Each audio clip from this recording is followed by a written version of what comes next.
A person who thinks all the time has nothing to think about except thoughts. So, he loses touch with reality and lives in a world of illusions.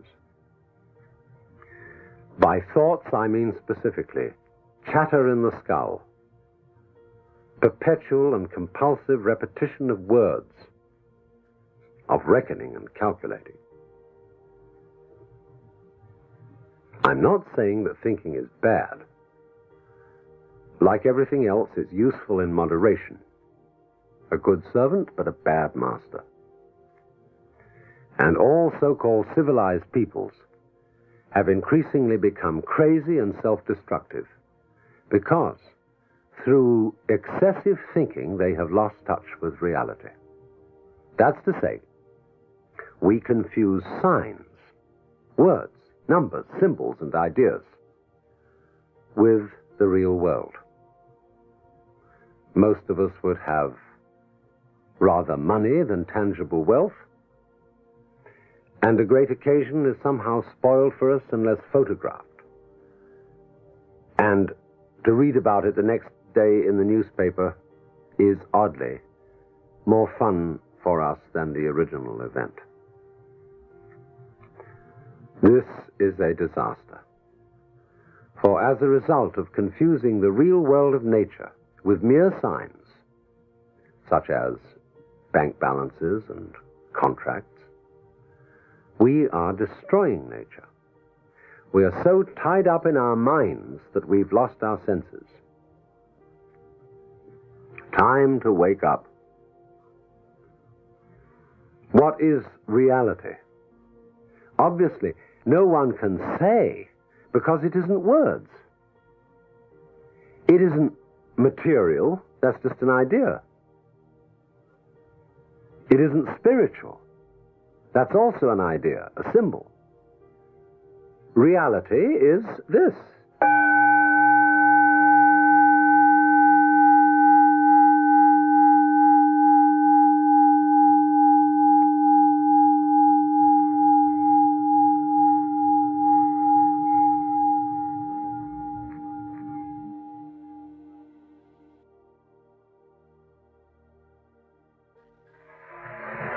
Realize that anybody whom you consider in matters spiritual, psychological, and so on, as an authority, has this authority because of your opinion that he has, or she has. How do you know? If you say, for example, like a Protestant fundamentalist, that you believe in the Bible, that the Bible is inspired, or you may say as a more liberal kind of Christian that Jesus Christ is the greatest being that ever lived on earth. How do you know? It's your opinion that that is so. Lots of people may have told you so, and you may be very impressed by those people, but you bought it.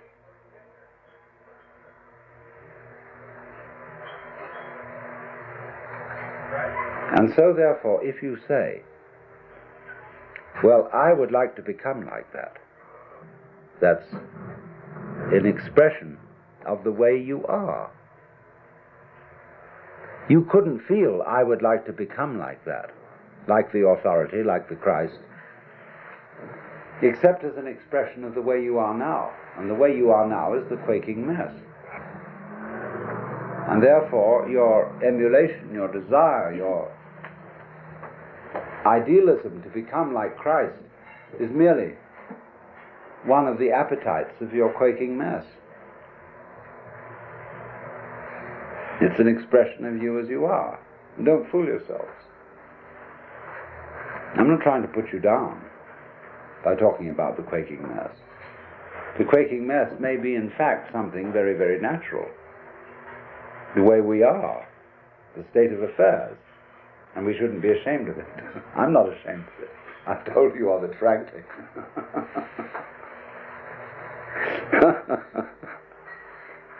But it is important not to fool oneself about this. there doesn't there, seem to remain a problem about existence, about being alive. Now let's go into what is that problem at the sort of nitty-gritty level.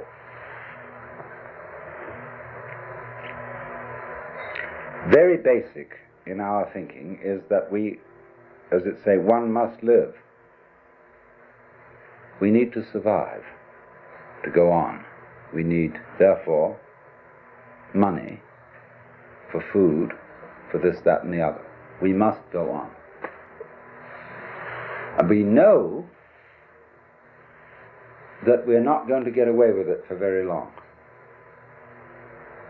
That after a certain number of years we're going to die. The thing is going to end. The thing that we call I is going to be as it is in sleep. Deep sleep with no dreams. But that between now and that happening, there may be the most ghastly pains. Not only perhaps the pains of physical disease, or being wounded or hurt, but the pains of worrying about our failure of responsibility to people who depend on us.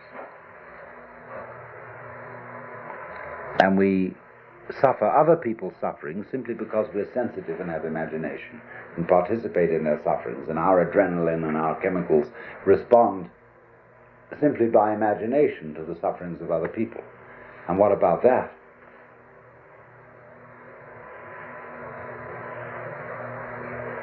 And so we can look at these problems and say, now, quite obviously, all these problems cannot be solved in a physical way. That is to say, we do not expect in our lifetime that medical skill will make us exempt from death.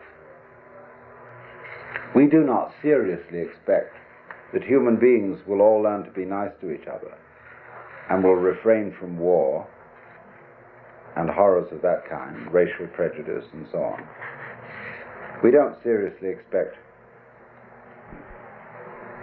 to find a method of being protected by taking some sort of drug against all possible disease and pain. So therefore we say, now maybe there's another way around. Maybe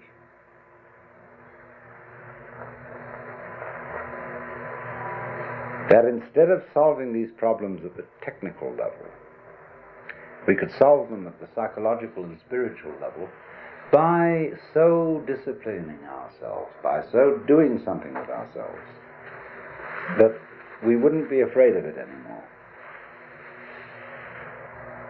And so, in accord with that motivation, we seek out spiritual teachers, psychological teachers, this, that, and the other. Could we somehow be made over so that we don't worry about the quaking mess by a spiritual discipline or whatever?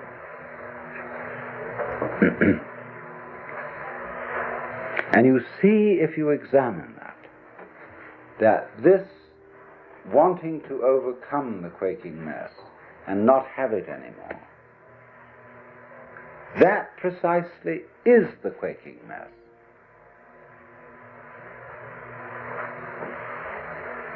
The thing that we object to about ourselves is precisely what we do about overcoming it.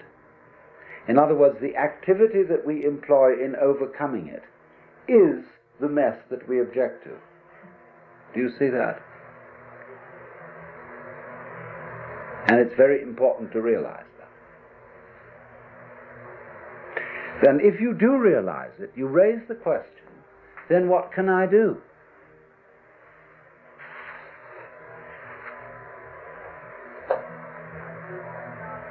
What can I do to transform the quaking mess into the state of mind of the true mystic? Well, if you are the quaking mess, there is obviously nothing you can do to transform yourself into the state of mind which you idealize as that of being the true mystic, the Christ, the saint, or whatever. So you realize that everything is phony, that all your ideals are simply manifestations of the quaking mess, trying to get away from himself. And that you are put in the position of, it is absolutely necessary for me to be different from the way I am, but there's absolutely nothing I can do about it, because being the way I am, I cannot be different from that. Let's say this, but if we can put it in different ways. I know that I ought not to be selfish, and I would very much like to be an unselfish person, but the reason why I want to be an unselfish person is that I am very selfish and would far more love myself and respect myself if I were unselfish. You see? I know that I ought to love God, and whatever. And why do you want to love God? Well, because God is the biggest boss, and it's best to be on the side of the big battalions.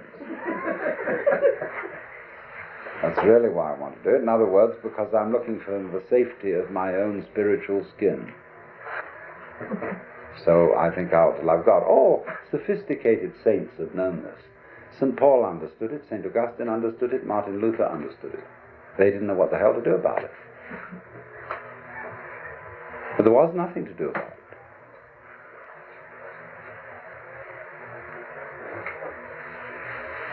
And yet something has to be done. Obviously. But you realize, when you really look into yourself, there's nothing you can do. And this, therefore, is our point of departure. That we here, perhaps not, mutually realize there is nothing we can do to be anything else than what we are.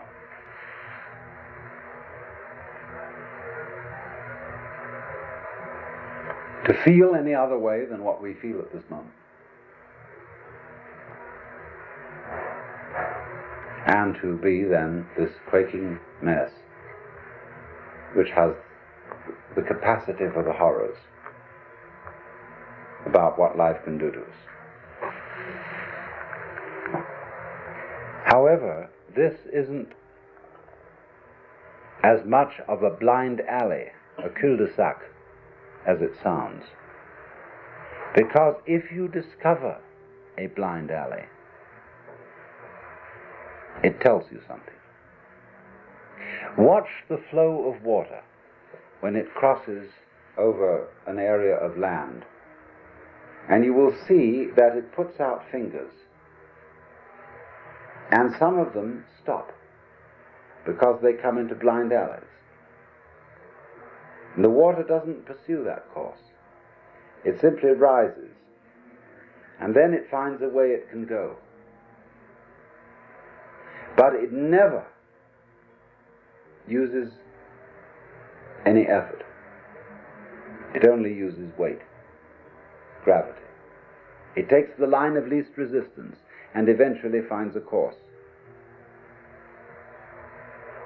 Now we will do the same thing. Only we're ashamed of it. But we're going to do it anyhow. We think that when we come to a dead end, a blind alley, oh, I failed. Supposing the water, at each place where a finger of water stretches out over dry ground and doesn't go any further because the land is too high, the water were to say to itself, I failed. We would say it was neurotic water. Just wait, and it will find a way. Now, when you find, you see, that there's this predicament that I've been describing to you, that there's no way of transforming yourself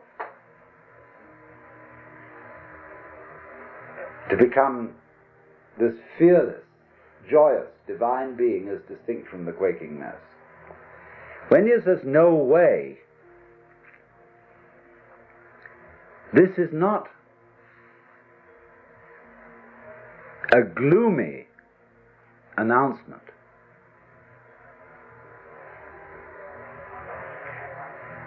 It is a very, very important communication. It's telling you something. Because like the land is telling the water, this isn't the way to go. There's another way. Try over here. So in the same way, life is telling you that's not the way to go. It's telling you, the message underlying this is you cannot transform yourself. Is giving you the message that the you that you imagine to be capable of transforming yourself doesn't exist.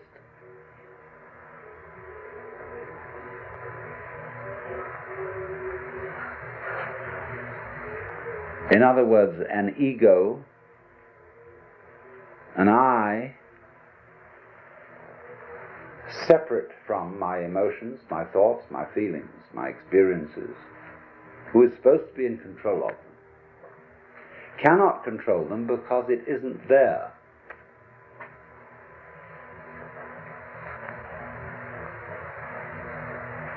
And as soon as you understand that, things will be vastly improved. Now we can go into this. What do you mean by the word I? We're going to make some experiments in this on some number of different levels, but in the ordinary way, what do you mean by the word I? I myself. Your personality, your ego. What is it? Well, first of all, obviously, it's your image of yourself.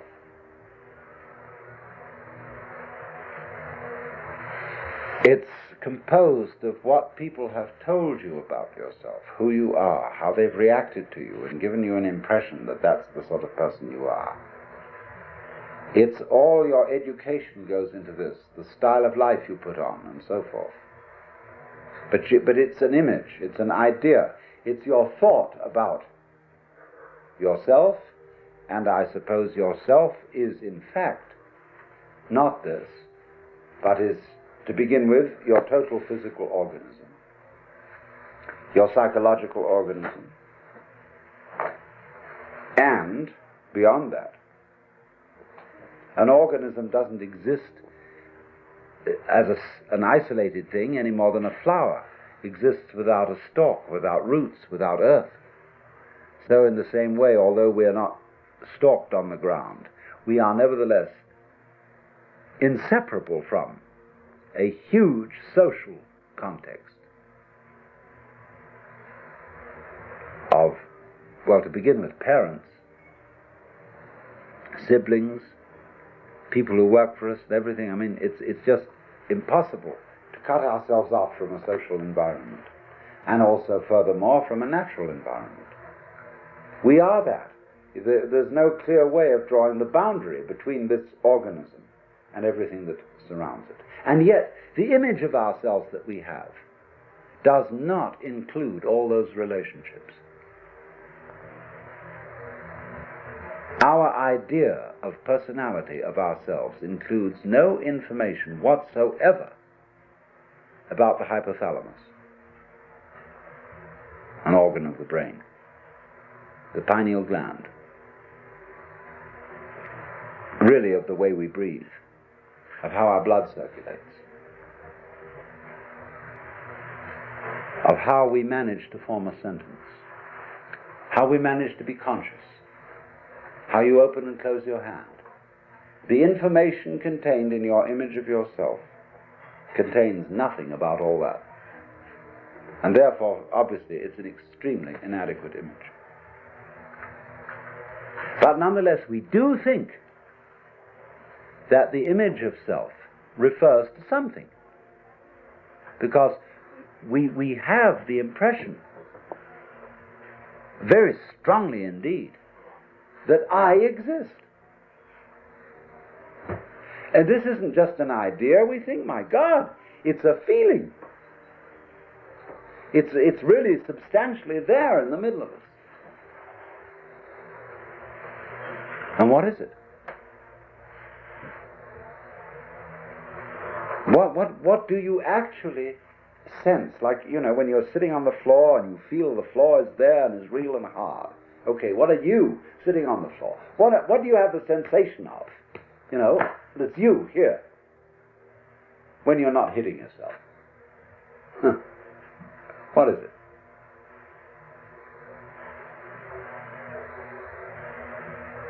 Well, in what part of your body do you feel yourself, the real I, existing?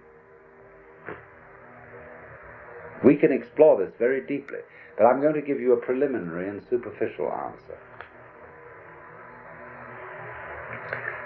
The sensation which corresponds to the image of ourselves is a chronic muscular tension.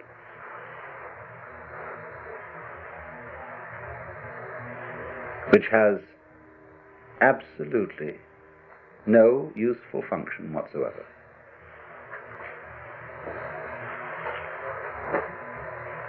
It is when you try, say, to concentrate. What do when you try to pay attention? When I was a little boy in school, I had sitting next to me another boy who had great difficulty in reading.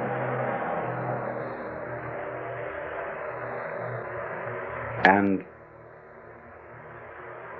as he worked over the textbook with its perfectly piffling information,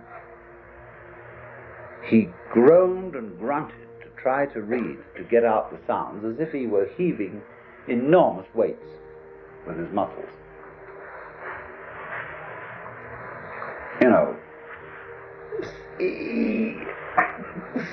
Spot, run,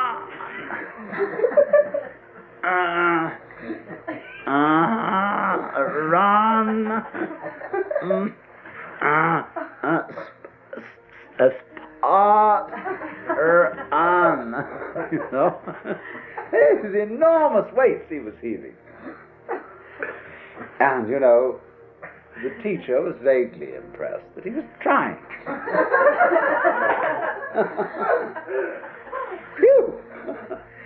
It had absolutely, all this tying yourself up into a knot has absolutely nothing to do with the way your mind works. Because, look, if you try to see hard, look very intensely, and you make tight muscles around here, and maybe you clench your jaws a bit, if anything, that will make your vision more fuzzy. Because if you want to see something clearly, you must not make an effort. You must simply trust your eyes and your nervous system to do their thing. So you just look like that. I was writing the other night and I completely forgot somebody's name. But I knew that eventually my memory would produce it. And I just sat for a while and said to my memory, "You know very well who this person is. Please give me the answer." And so, boing, there it was.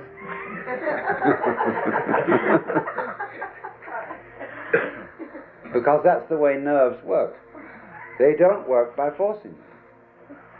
And yet we've all been brought up to try to force our nervous activity, our concentration, our memory, our comprehension, and indeed our very love. We've tried to force it with muscles. Men will understand me if I say you cannot force by muscular effort yourself to have an erection. Women will understand me if I say You cannot force yourself with muscles to have an orgasm. It has to happen. And you must trust it to happen. And there is absolutely nothing you can do about it by using your muscles. Nothing, nothing, nothing. So, in precisely the same way. Well, let's complete the picture. So, therefore, the notion that we have of ourselves, of ego, is a compound of an image of ourselves which does not fit the facts, and a sensation of muscular straining which is futile. So that what you conceive to be yourself is the marriage of an illusion and a futility.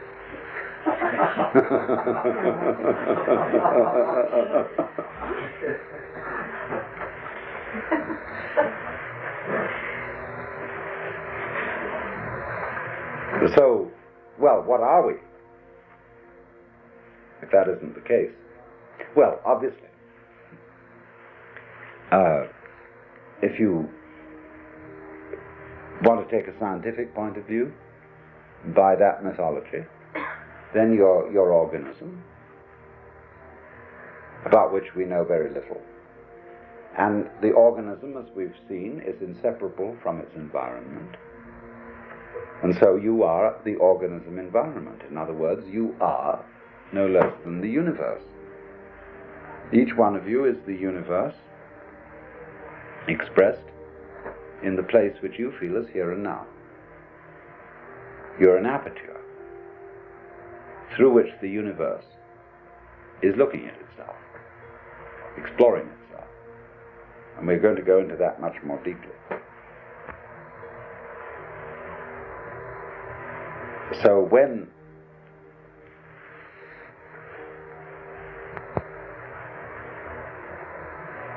you feel that you are a lonely,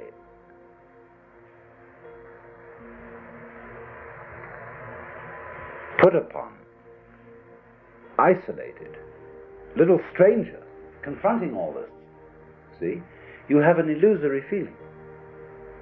Because the truth is the reverse. You are the whole works that there is, that always was and always has been, always will be. Only, just as my whole body has a little nerve end here,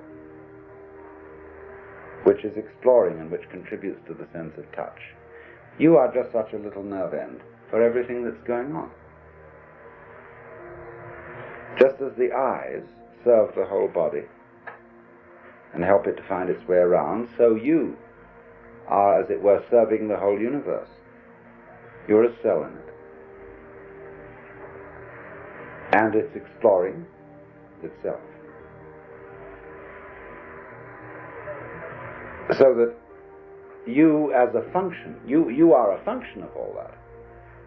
And therefore, if this is so, it just doesn't fit these facts do not fit the way we feel. Because we feel it the other way around. I am a little lonely thing exploring all this universe and trying to make something out of it, get something out of it, do something with it. And I know I'm going to fail because I know I'm going to die one day. So we're all fundamentally depressed. And think up all these fantasies about what's going to happen to us when we're dead and all that kind of thing. What's going to happen to you when you're dead? What do you mean, you? If you are basically the universe, that question is irrelevant. You never were born and you never will die.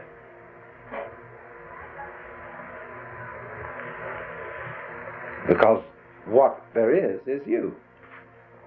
And that should be absolutely obvious. But it is not obvious at all.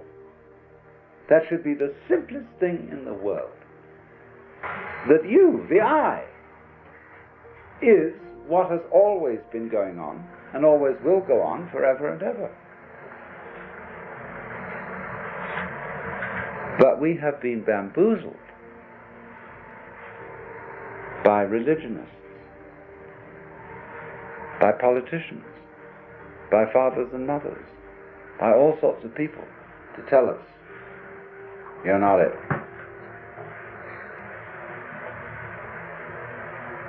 We believed it.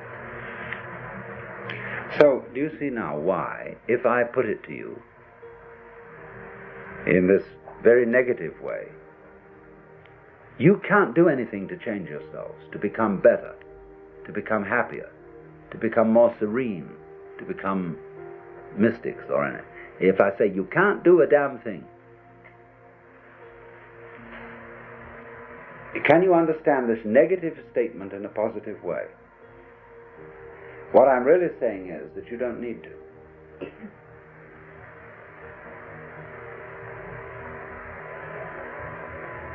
Because if you see yourselves in the correct way, you are all as much extraordinary phenomena of nature as, say, trees, clouds, the patterns in running water, the shape of fire, the arrangement of the stars, the form of a galaxy. You are all just like that.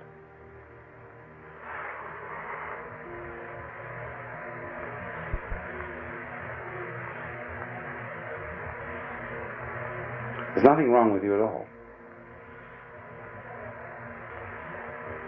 Except that I have to add this little flip.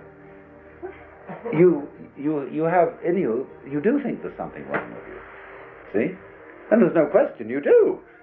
We all object to ourselves in various ways. And I'm going to add, there's nothing wrong with that either. Because that's part of the flow. That's part of what is going on. That's part of what we do.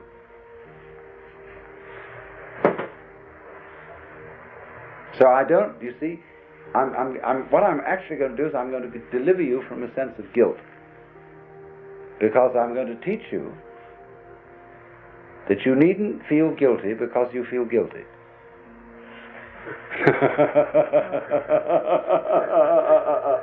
Of course you feel guilty. It's like someone put a match on you and you feel hot. So they taught you as a child to feel guilty, and you feel guilty. They say, well, if somebody comes along and says, well, you shouldn't. It's not the point. I'm going to say, not that you shouldn't, but that you do, and don't worry about it. And if you want to say further, but I can't help worrying about it, I'm going to say to you, okay, worry about it. This is the principle called in Japanese judo, meaning the gentle way. Go along with it, go along with it, go along with it.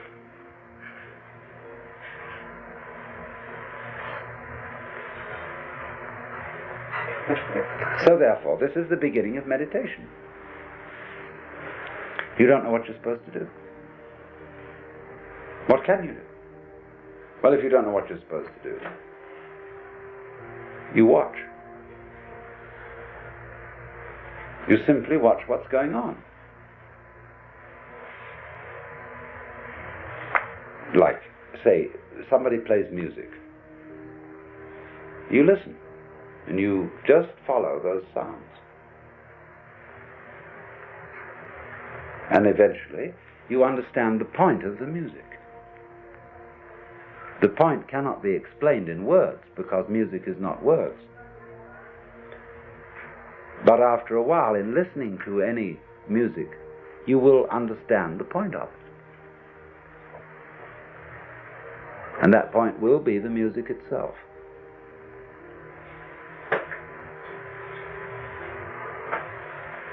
So in exactly the same way, you can listen to all experiences, because all experiences whatsoever are vibrations coming at you. Well, you are these vibrations, as a matter of fact. If you really feel out what is happening, what you are aware of as you and as everything else is all the same. It's vibrations of all kinds, and they're on different bands of a spectrum. Sight vibrations, emotion vibrations, touch vibrations, sound vibrations. All these things adding together are woven. All the different senses are woven, and you get a pattern in the weaving, and that pattern is the picture of what you now feel. And this thing is going, see? Now, instead of saying, what should I do about it? Because who knows what to do about it? To know what to do about this, you would have to know everything.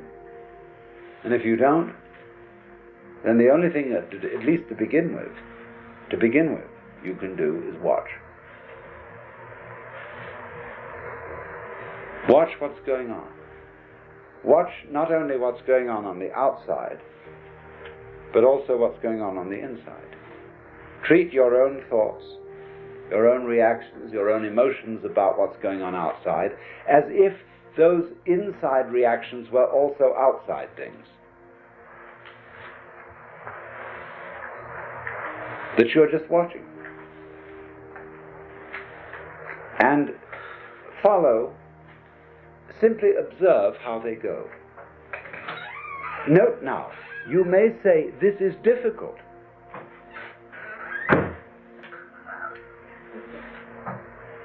I am bored by watching what is going on. Let's say you sit quite still and you are simply observing what is happening.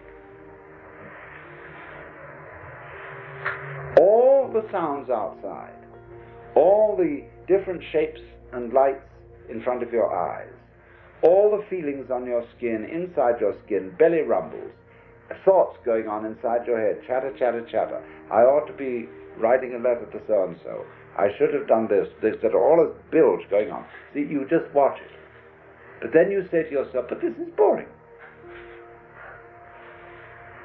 Now, watch that too.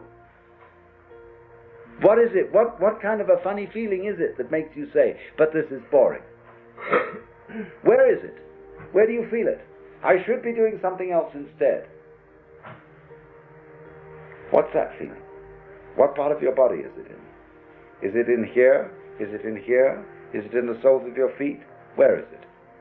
Boring. The feeling of boredom can be very interesting if you try to look it out.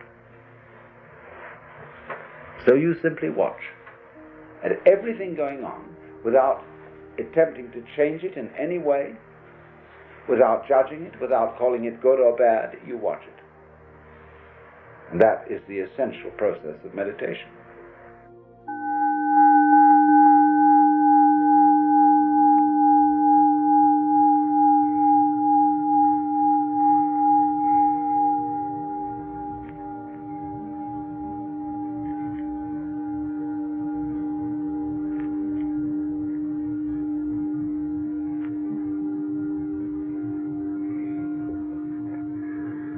We all know what reality is, but we can't describe it, just as we all know how to beat our hearts and shape our bones, but cannot say how it is done.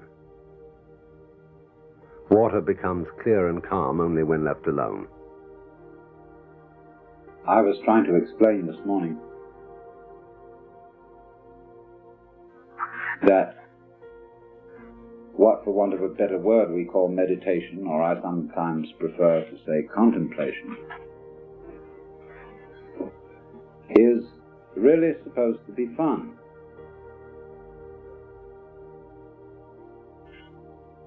And I have some difficulty in conveying this idea because everybody takes everything to do with religion seriously. And you must understand that I'm not a serious person. I may be sincere, but not serious. Because I don't think the universe is serious. And the trouble gets into the world very largely because the various beings take themselves seriously instead of playfully. And after all, you must become serious if you think that something is desperately important.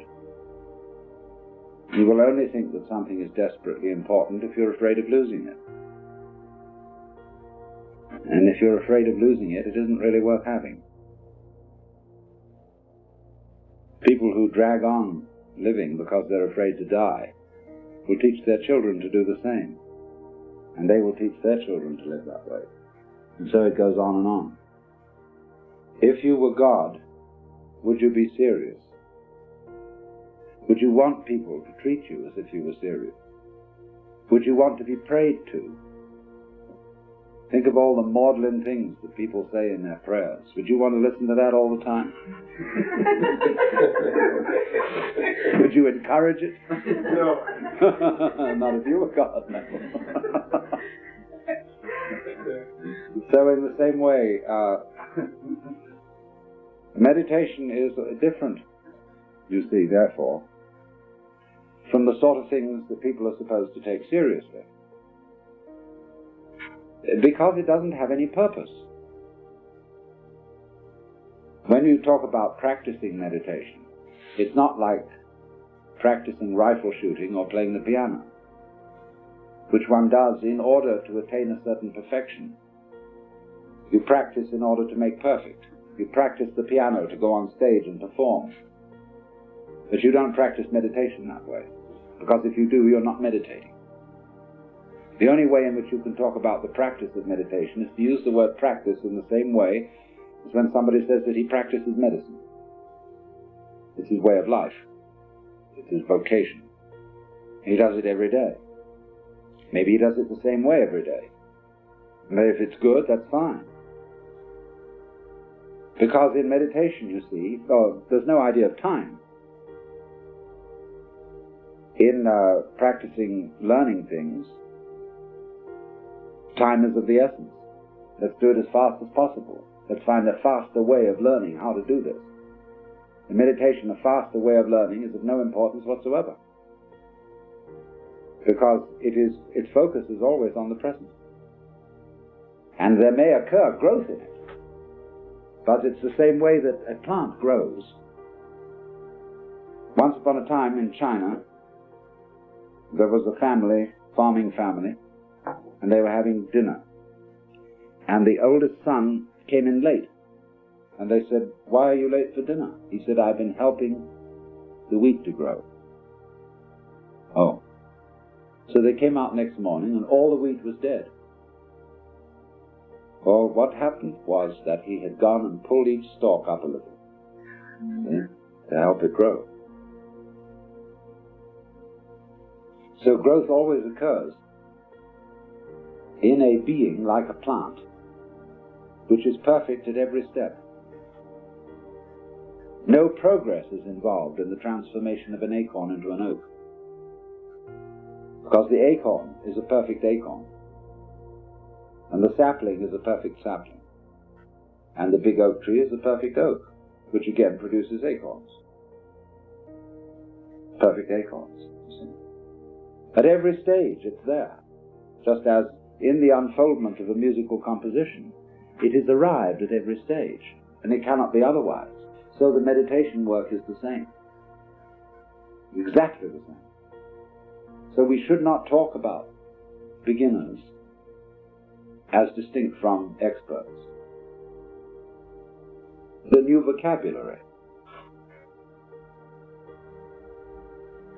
So it's very difficult in the context of our competitive world to speak about things like this,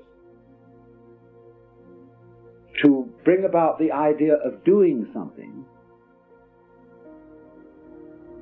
which is not acquisitive, which you're not going to get anything out of, because there's no one to get anything. When you understand what I've been talking about there being no experiencer separate from experience, then there's no one to get anything out of life, or to get anything from meditation. So we have here a sort of law of reversed effort.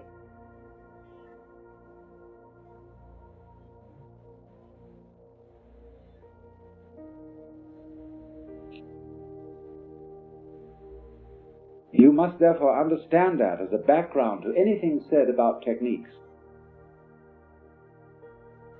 Because whenever we talk about techniques, we seem to be talking about the competitive thing, mastery, the idea of mastery of technique. But on the other hand, if you play a musical instrument, technique is very important in the making of a satisfactory sound. But if you force the learning of technique or force the performance of it, everyone will hear it, and you will hear the forcing of it yourself, and it will be unmusical.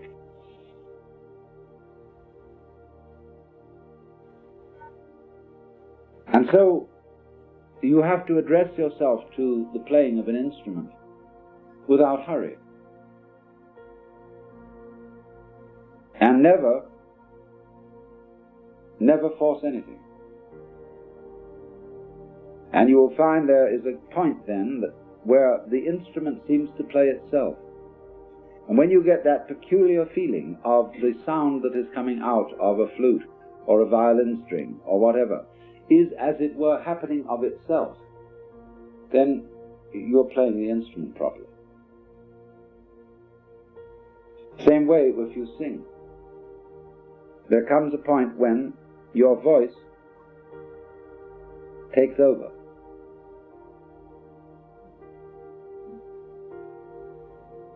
This is the difference between spiration and inspiration. You may say, as Christians do, that the act of worship is inspired by the Holy Spirit. That when monks are chanting, they are told that the Holy Spirit is chanting through them. They are flutes for the Holy Spirit. And this has a very precise and technical meaning, because there is a way of producing the breath and of producing sound where it comes of itself and you don't do it. And we will call that way of producing sound Holy Spirit. But it's based on breath. I pointed out in the first session that breath is a curious operation because it can be experienced as both a voluntary doing and an involuntary happening. You can do a breathing exercise and feel that I am breathing in just the same way as you can feel I am walking. But on the other hand, you breathe all the time when you're not thinking about it. And in that way, it's involuntary. You must breathe. And so it is the faculty attending to which we can realize the unity of the voluntary and involuntary systems.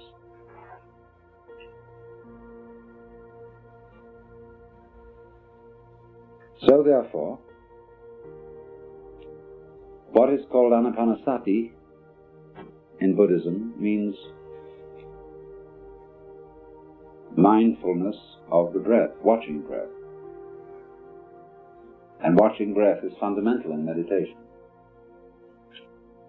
because it's like sound. It's so easy to see the happening in it, as distinct from what we thought of as the doing. Breath happens. But the curious thing is about breath is that you can get with the happening of breath, and in getting with it, you can do extraordinary things with it. Anyone who swims knows this. Anyone who sings, anyone who does, as a matter of fact, any athletic thing, knows that the breathing is important. The alignment, the synchronization of what you're doing with your breathing is the whole art, as it is in archery also.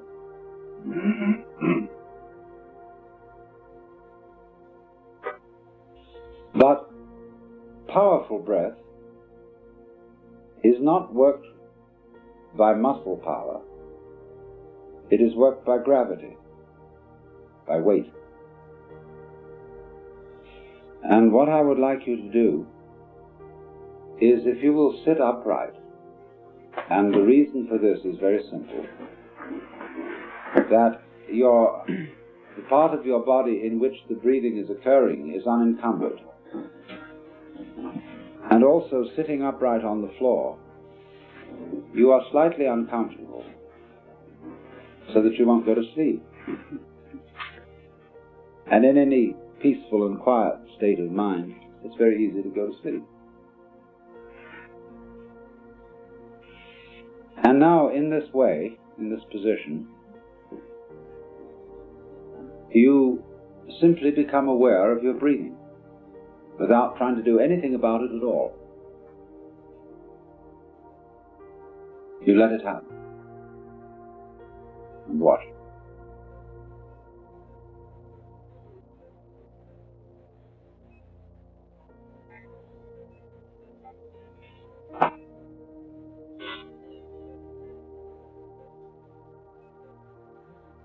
You are also at the same time letting your ears hear whatever they want to hear. In other words, you let them hear just as you're letting your lungs breathe.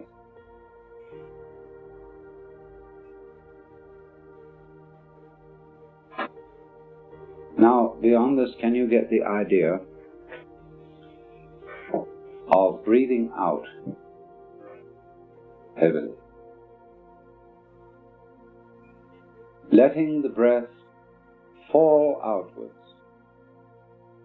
without pushing it.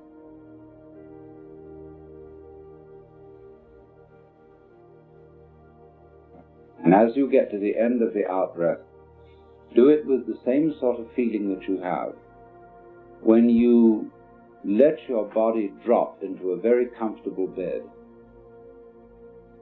You drop out. Let go. Fall. Let weight do it. And then after a while, the breath will return. Don't pull. Let it fall back in.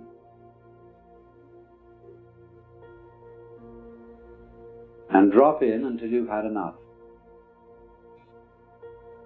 And then let it drop out again.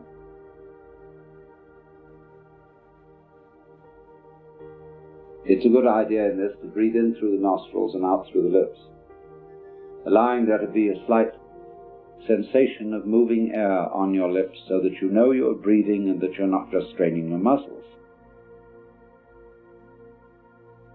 But never force anything. Just have the feeling of it going that way by virtue of weight.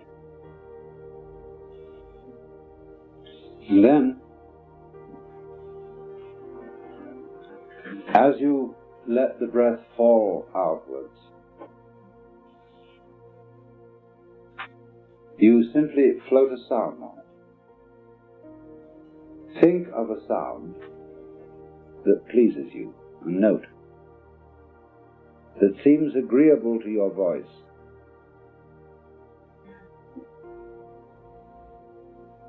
And as you breathe out heavily, imagine that sound to yourself, whatever you feel like. Hum it out loud. Now, you know, you're still a little short-winded and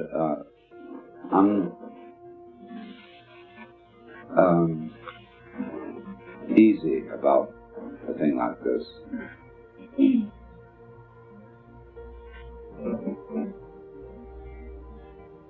You can, as well as allowing the sound to hum and happen with breath that is falling out, you can, as it were, simply request it to increase the volume without forcing it.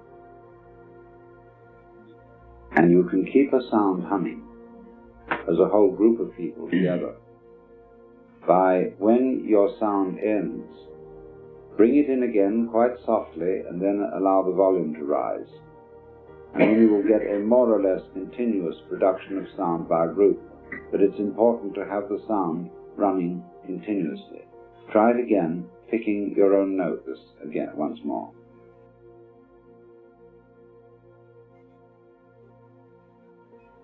What we're working into is the completely liberated but soft and gentle letting of sound happen through us without the slightest sense of strain, so that you are not singing it, but it is singing with your voice. Don't premeditate a tune, but let it come, so that it's as if almost you were talking nonsense.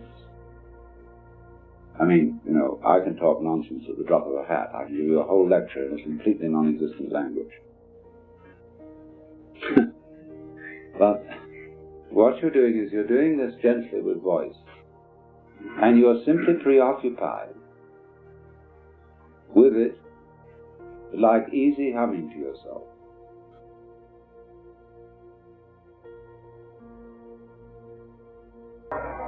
And as and when I talk, just hear the sound of my voice. Don't bother about what it means. Your brain will take care of that by itself. Just let your eardrums respond as they will to all vibrations now in the air. Don't let yourself, or your ears, be offended by improper or unscheduled sounds. If, for example, the record is scratchy, okay. You wouldn't object if you were listening to it sitting by a fire of crackling logs.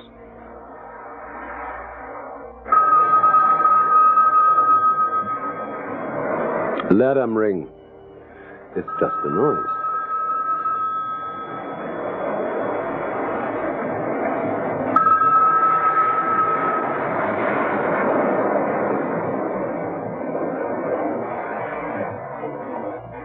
And keep your tongue relaxed, floating easily in the lower jaw. Also stop frowning. Allow the space between your eyes to feel easy and open. And just let the vibrations in the air play with your ears.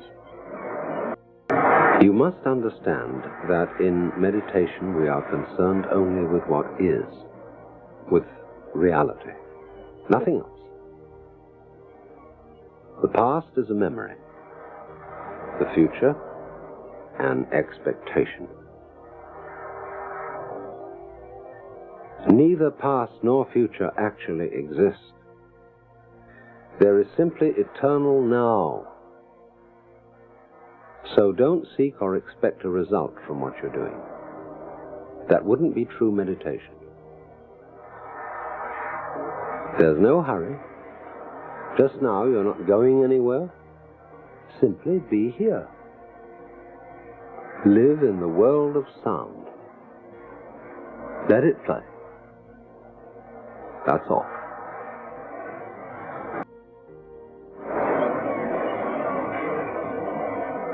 In the world of pure sound, can you actually hear anyone who is listening? Can you hear any difference between all these sounds on the one hand and yourself on the other?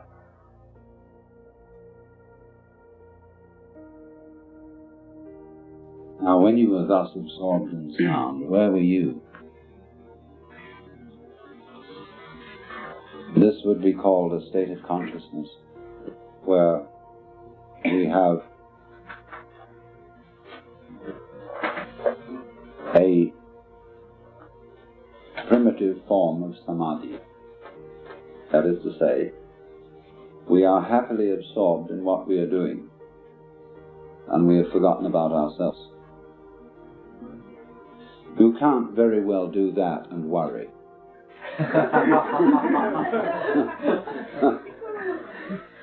Or think anything serious. And you'll notice that there's a special way of doing it. Because, I mean, we can go crazy, and we can do kind of a wild Indian chant. But in this, you are sort of straining too much as a rule, see? If you keep it down to a soft thing like this, and get the floating feeling of the voice, if you instantly you feel any sound is uncomfortable, avoid it. Slip down if you're going too high. Slip up if you're getting too low. If your voice tends to change, follow its change.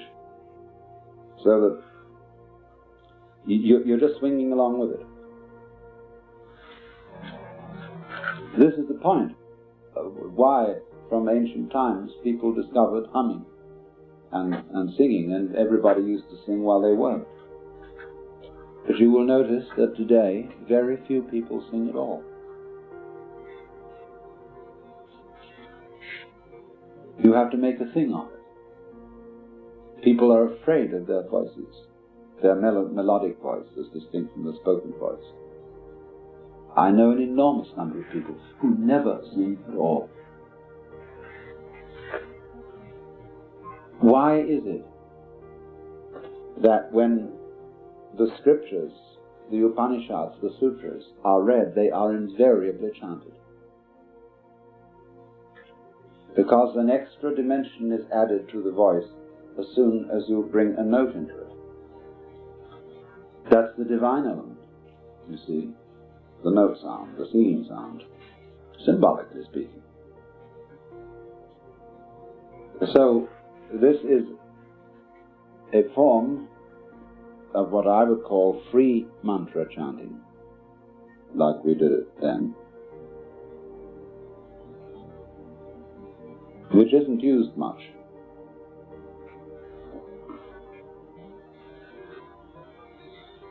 But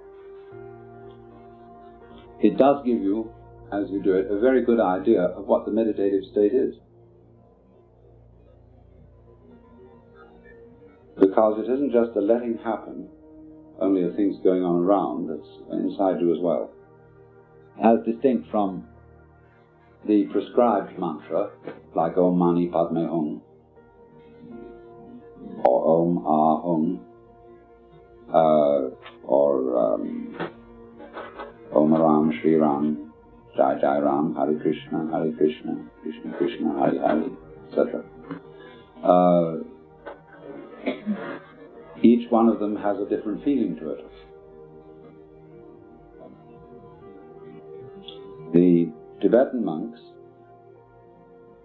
go down to an extraordinarily deep sound. They go as deep as you can get.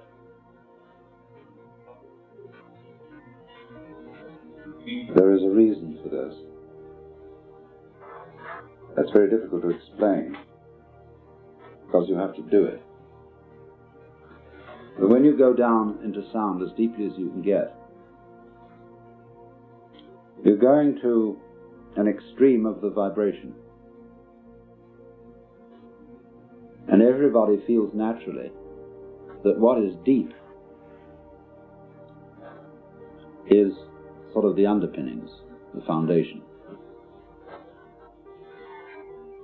And when they go into that deep sound, they are literally exploring the depths of sound.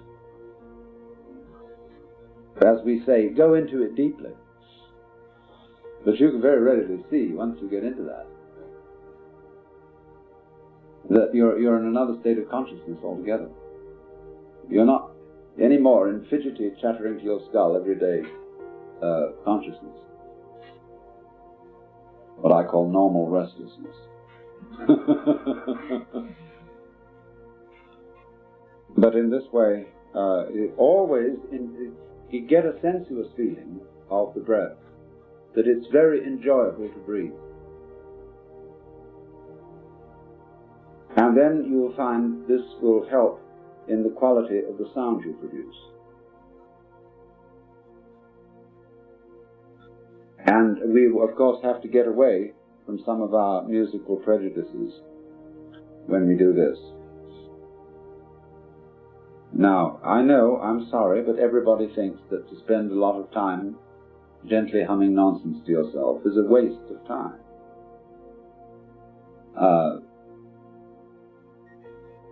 What are you going to do with the time that you save? You know?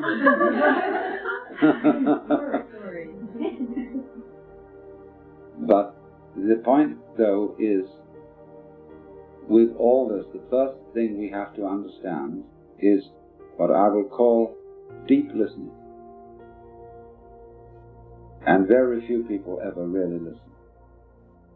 Because instead of receiving the sound, they make comments on it all the time. They're thinking about it. And so the sound is never fully heard. You just have to let it take over. Let it take you over completely. Then you get the samadhi state of becoming it.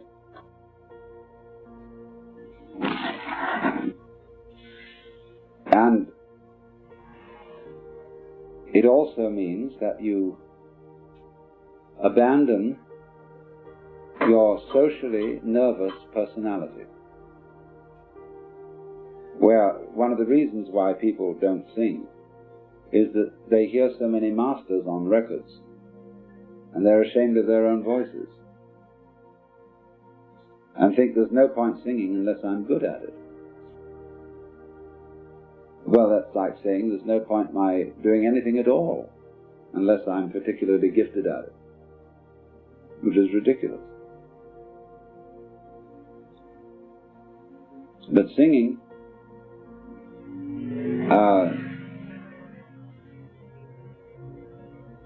is of course very good for you, but we won't mention that because it brings in too much purposiveness into it. And but it's like a child will make noises because of the absorbing interest of making noises. The child will make all sorts of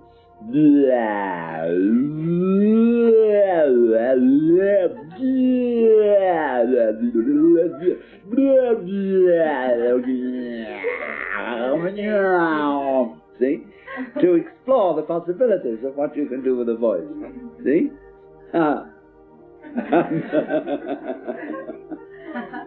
You don't see adults going around doing they're all too shy.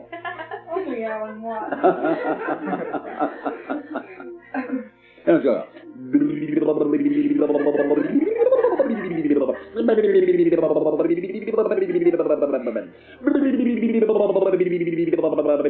See? Tremendous fun.